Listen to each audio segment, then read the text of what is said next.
अस्सलाम वालेकुम। मैं अमजद खान, स्पोक्समैन एमबीटी।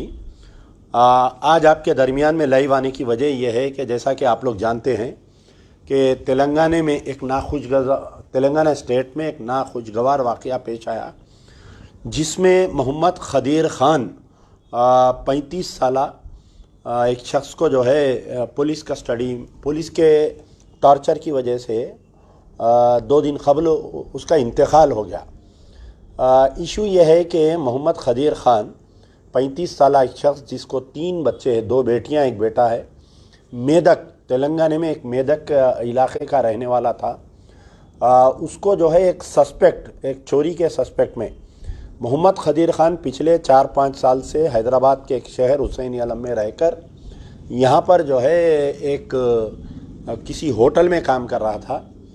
तो उसको जो है मेदक के एक सब इंस्पेक्टर ऑफ पुलिस जिनका नाम पी राजेश है और 2 कांस्टेबल्स प्रशांत और पवन हैं, और कुछ उसके अंदर है, कोई आईडी पार्टी के कुछ लोग हैं, मेदक से आते हैं यहाँ पर, उसको हुसैनी आलम से उठाते हैं और बग़ैर किसी इत्तला के हुसैनी आलम पुलिस स्टेशन को, जबकि क़ानूनन ये है कि अगर जिसको भी उठाया जा रहा है उसके कंसर्न पुलिस स्टेशन में उसको इत्तला करना चाहिए, लेकिन मेदक पुलिस हुसैनी आलम पुलिस स्टेशन को बग़ैर इत्तला के इसको उठाकर 29 जनवरी 2023 के दिन इसको लेकर चले गई। 5 दिन तक मेदक पुलिस स्टेशन में रख के उसको इंट्रागेशन करे, 3rd डिग्री दिए, उसको इलेक्ट्रिक के शॉक्स दिए, उसको मुसल चढ़ाए, उसके तलवों को टायर की चप्पल से मारे। ये 5 दिन तक रोज़ाना उसकी अहलिया और उसके बच्चे पुलिस स्टेशन में जाते रहे और उसके कोई बहन भाई है वहाँ पर पुलिस स्टेशन को जाते रहे। वहाँ का जो सर्कल इंस्पेक्टर है उस तक बात गई और वहाँ के डीएसपी तक गई बात। वहाँ के जो सुप्रिटेंडेंट ऑफ पुलिस है रोशनी प्रियादर्शनी आईपीएस है, एक लेडी ऑफिसर है, superintendent of police Medak district, ये तमाम 5 दिन तक इसकी अहलिया और इसका बहन भाई सब कने गए, लेकिन किसी ने इनकी मदद को नहीं आया। जब ये ज़्यादा ज़ख्मी हो गया तो इसको लाके हाउस अरेस्ट करे, इसके घर में रख के बाहर जो है पुलिस में वहाँ पर 1-2-3 दिन तक उसको वहाँ पर रखे और बाहर कुछ जवानों को रखे। जब दर्द बर्दाश्त से बाहर हुआ तो ये किया कि घर में से भाग के वहाँ पर कोई हॉस्पिटल में, गवर्नमेंट हॉस्पिटल मेदक के कोई गवर्नमेंट हॉस्पिटल में एडमिट हुआ। वहाँ पर डॉक्टर्स मोहम्मद खदीर खान को देखने के बाद में ये बोले कि स्पाइनल कॉर्ड में इंजरी है और इसको, क्योंकि यूरिन से ब्लड आ रहा था, इसको किडनीज भी इफेक्ट हो गए पुलिस के टॉर्चर की वजह से। वहाँ के कोई लोकल एक जर्नलिस्ट है हमारे उर्दू पेपर के, उन्होंने मेरे को तकरीबन 7 तारीख के दिन रात में या 8 के दिन, मेरा जहाँ तक ख्याल है, मुझे इत्तला किए।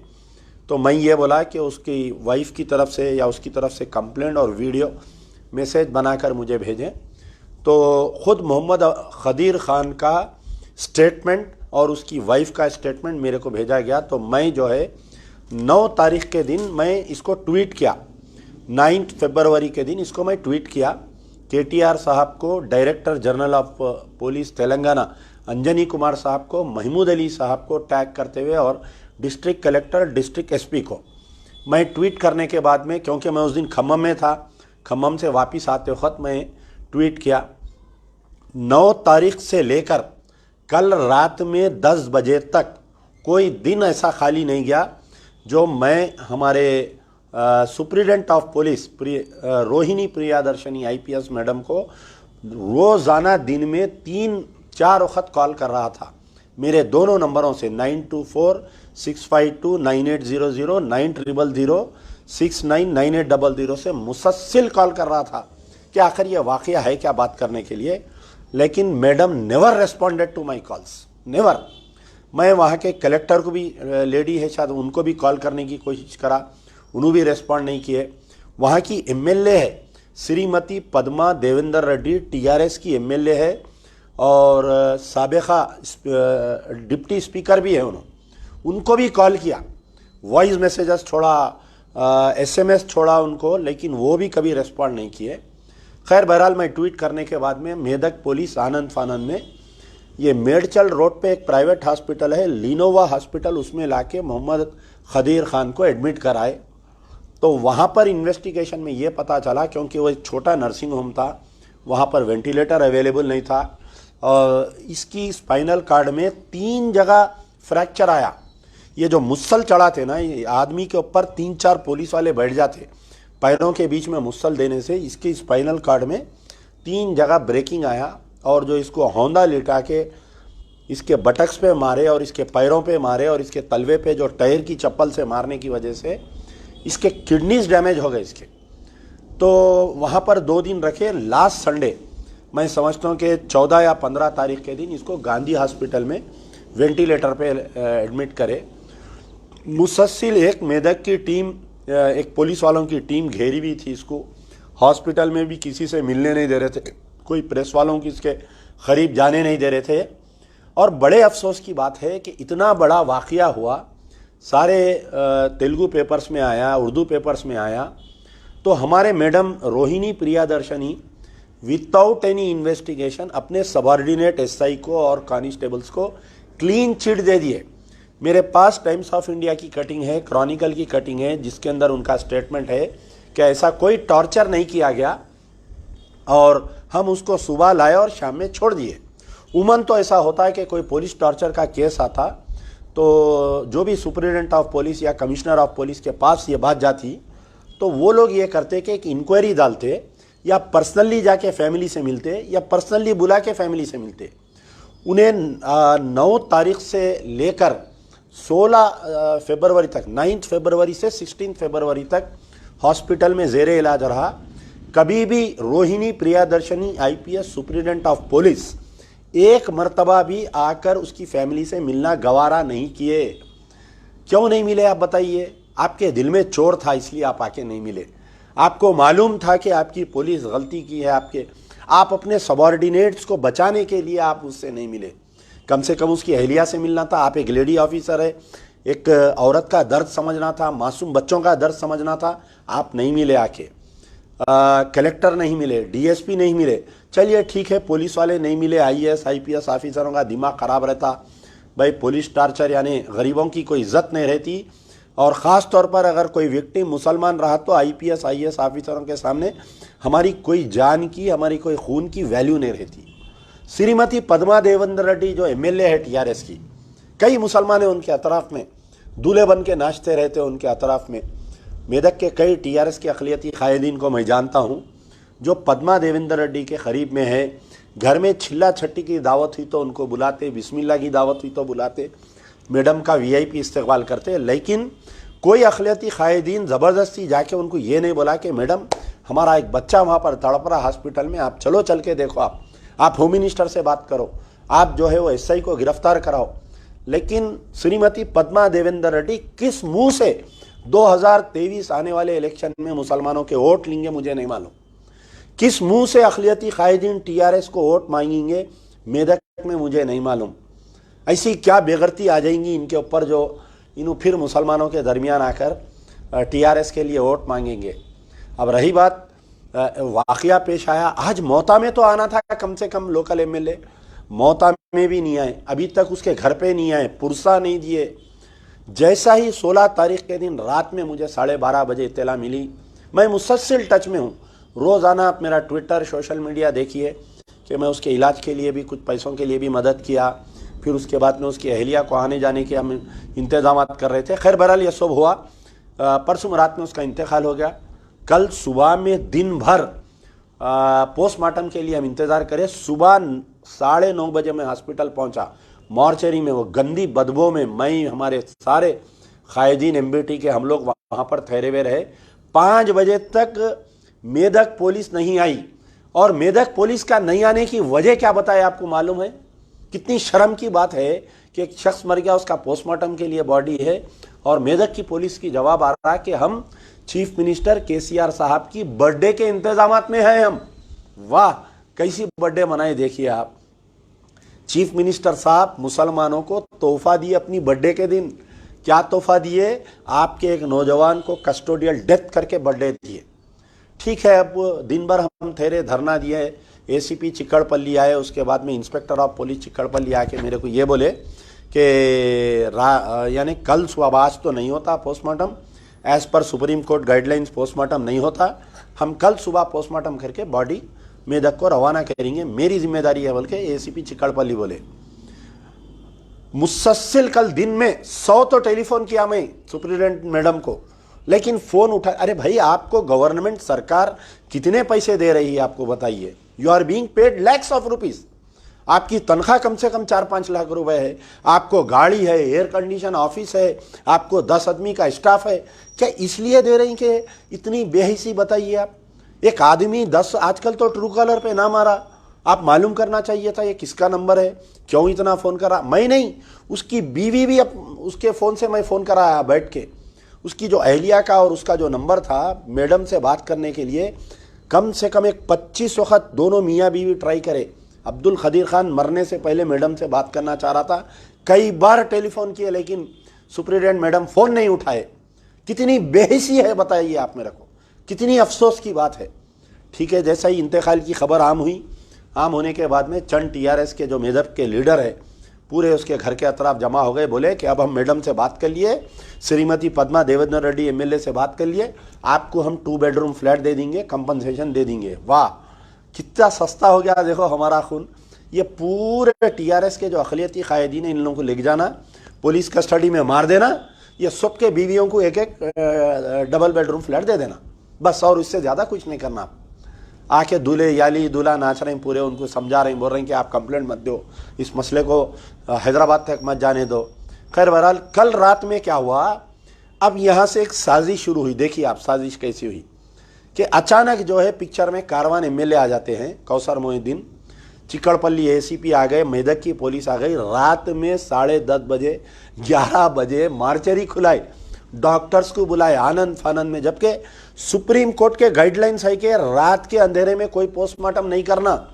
इससे पहले एक नक्सलाइट को ऐसा ही आनंद फानंद में पोस्टमार्टम करके उसको मार के दफना दिए थे, तो उसकी वाइफ हाई कोर्ट गई थी। हाई कोर्ट और सुप्रीम कोर्ट, हाई कोर्ट जब यूनाइटेड आंध्र प्रदेश था और सुप्रीम कोर्ट का एक ऑर्डर है कि रात के औकात में पोस्टमार्टम नहीं करना, दिन के उजाले में पोस्टमार्टम करना बोल के। खैर मुझे फ़ोन आया कि भाई आनंद फानंद में पोस्टमार्टम हो रहा है, यहाँ पर आप आइए।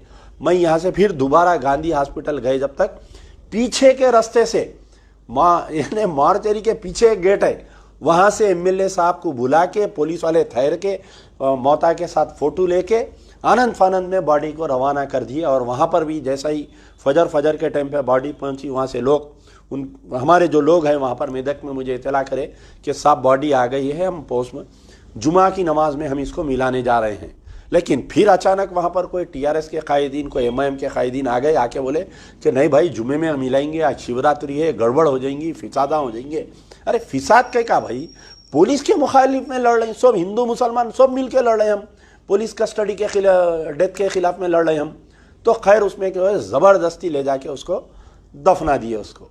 उसके बाद में जो है 3:30-4 बजे के करीब में डीजीपी के पीआरओ की तरफ से एक प्रेस नोट आया, आए मुसलमानों, आए तेलंगाना के मुस्लिम कायदीन, आए उलमा मशाइखीन, जो बिरयानी खा के, जो जाके चीफ मिनिस्टर को सेकुलर बोले, जो तारीफ़ करे, आए महमूद अली जो नंबर 1 चीफ मिनिस्टर बोलने तुम्हारा मुंह नहीं सूखता। अब देखिए क्या साजिश हो रही है आप लोगों के ताल्लुक से। डायरेक्टर जनरल ऑफ पुलिस के पीआरओ एक मैसेज देते हैं कि आईजी ऑफिसर कोई आईजी को हम अपॉइंट करें। आईजी को डायरेक्शन दिए हैं कि संगारेड्डी के कोई सीनियर ऑफिसर से इसकी तहकीकात करवाई जाए और वहाँ के सर्कल इंस्पेक्टर को और सब इंस्पेक्टर को report to the IG office, अभी सस्पेंड नहीं करे, डिसमिसल फ्रॉम सर्विस नहीं करे, तो रिपोर्ट। फिर वहाँ पर हमारे रोशिनी प्रियादर्शनी आईपीएस मैडम, आज की तारीख तक उनको फुर्सत नहीं मिली, केसीआर के कपड़े धुलाने से उनको फुर्सत नहीं मिली, बर्थडे के अरेंजमेंट से फुर्सत नहीं मिली। आज 5 बजे उनको फुर्सत मिली तो आज एक प्रेस कॉन्फ्रेंस करके ये बोले कि जो एसआई है और 2 कांस्टेबलों को रिपोर्ट टू द बोले। तो आप बताइए कि मैं डायरेक्टर जनरल ऑफ पुलिस से ये पूछ रहा हूँ कि प्रियादर्शनी मैडम जो है सुप्रिटेंडेंट क्लीन चिट दे दिए थे कि ऐसा कोई वाकया नहीं हुआ, तो फिर आज डीजीपी साहब कहीं को ये बोले कि हम इसकी तहकीकात करेंगे, जब कुछ नहीं हुआ ना साहब, जब पुलिस वाले लेके नहीं गए, मारे नहीं, टार्चर नहीं करे, कुदरती मौत से उन्हें मोहम्मद खदीर खान मर गया, तो आज डीजीपी को क्या चूहा काटा क्या? बताओ। आज डायरेक्टर जनरल ऑफ पुलिस जो बोले कि एक आईजी ऑफिसर को मैं इंस्ट्रक्शन दिया हूं कि आईजी इन्वेस्टिगेशन नहीं कर रही, एक सीनियर ऑफिसर से आपके एक मगरमच्छ के आंसू रोते हुए इन्वेस्टिगेशन का एक ऑर्डर दिए।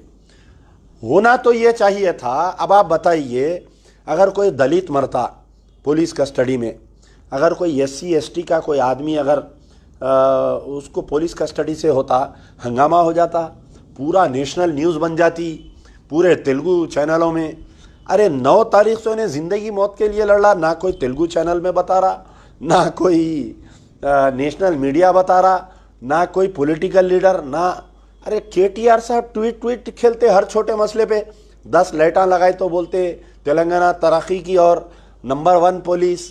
हमारे असदुद्दीन ओवैसी साहब ट्वीट खेलते हरियाणा में 2 लोगों को मारे, यकीनन बहुत गलत हरकत हुई हो वहाँ पर, राजस्थान हरियाणा के बॉर्डर पे जो मारे, सो आप जाके वहाँ पर कर रहे हैं। अरे भाई, आपके दामन में, आपकी शेरवानी के अंदर, आपके पैजामे में पुलिस वाले घुस गए अंदर तेलंगाना के, जुडिशल कस्टडी हो गई। यहाँ पर आपके मोहम्मद खदीर खान का इंतकाल हो गया, आपके 7 MLA यानी अली बाबा 40 चोर पूरे गए भाई, पूरों के पूरा गए भाई। उन्होंने भी रात को आया, आज जाके खाना दे रहे MLA साहब, फोटो ले मियाँ बोल रही। आप क्या फोटो लेने के वास्ते गए थे, खाना देने?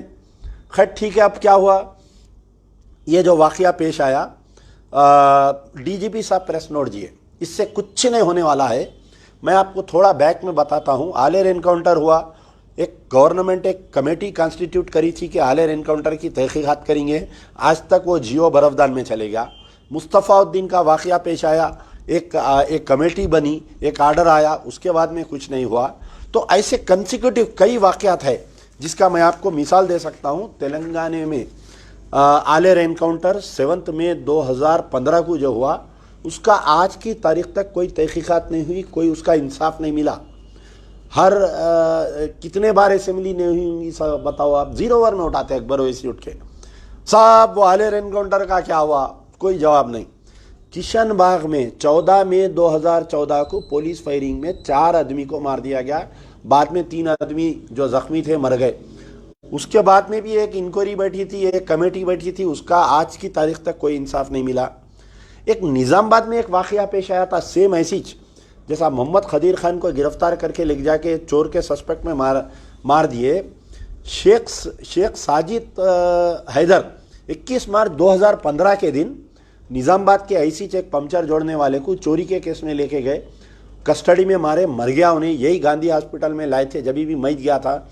हम इशू को उठाए, हम ह्यूमन राइट्स कमीशन में डाले, हम कोर्ट में डाले, हम गवर्नमेंट को बोले, लेकिन आज की तारीख तक वो इशू पे कोई इंसाफ नहीं मिला।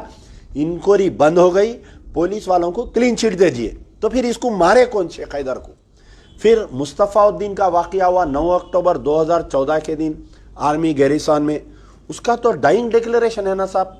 मरने से पहले मुस्तफ़ाउद्दीन जज के सामने उस्मानिया हॉस्पिटल में डाइंग डिक्लेरेशन दिया, 2 आर्मी के लोग मेरे साथ बदफेली करे, मेरे को पेट्रोल डाल के जिंदा जला दिए।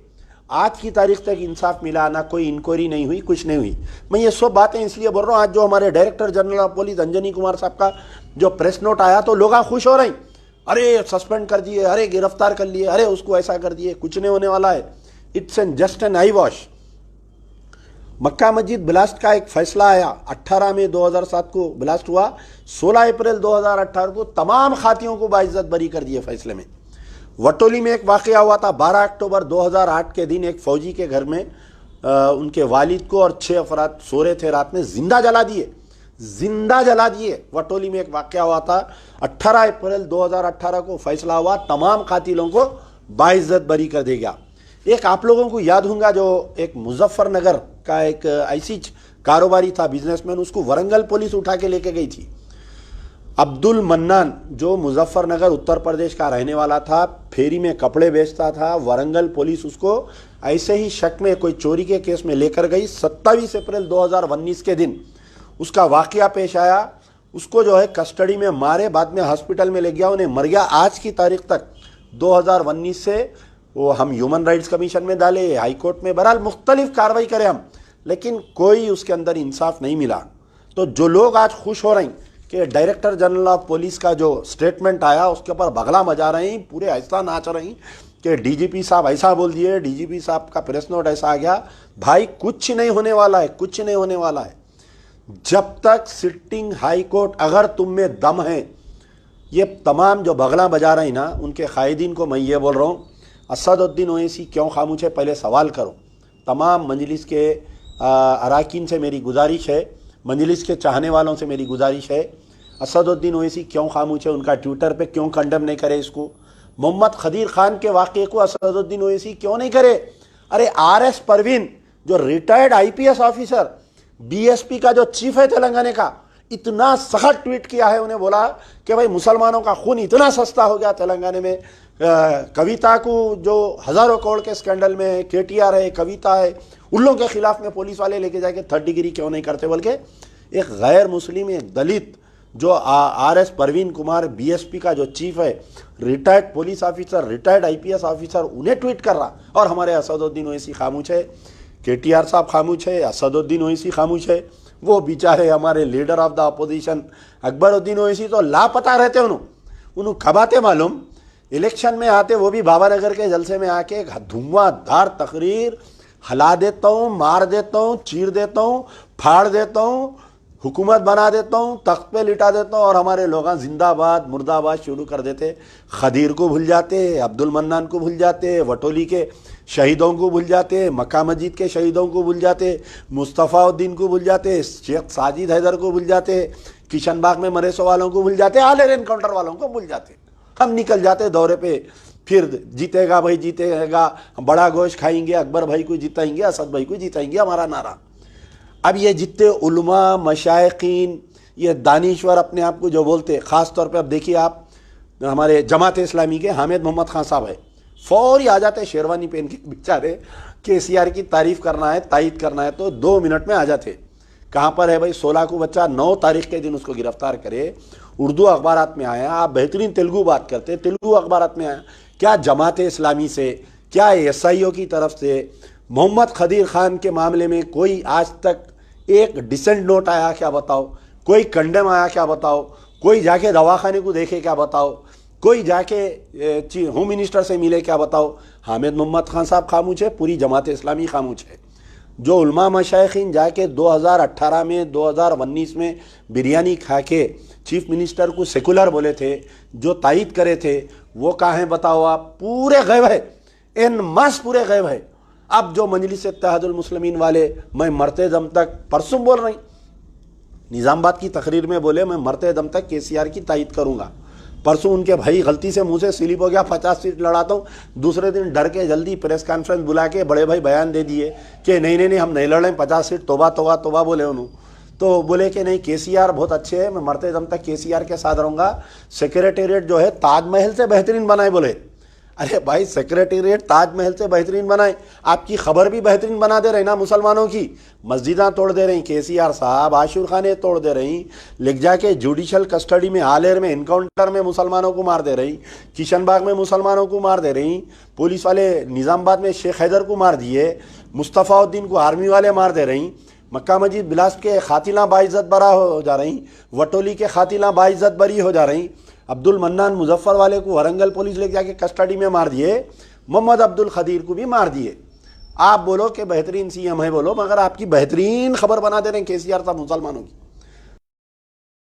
तमाम तेलंगाना के मस्जिद के कमेटियों से अपील है, 10 मंदाना अपील है कि उठो, अगर आप नहीं उठेंगे तो कल तुम्हारा भाई या बेटा मोहम्मद खदीर बनेगा, शेख हैदर बनेगा, अब्दुल मन्नान बनेगा। ये तेलंगाना के KCR को मजा बताओ कि मुसलमानों में आज भी हम एक है, हम खदीर के लिए उठ खड़े हैं। आज कोई सुनने वाले नहीं है। जब तक तीनों को मर्डर केस में अरेस्ट नहीं करेंगे, जब तक वो सुप्रीटेंडेंट मैडम को सस्पेंड नहीं करेंगे, तेलंगाना का मुसलमान खामोश नहीं बैठेगा। यार जिंदा सोबत बाकी।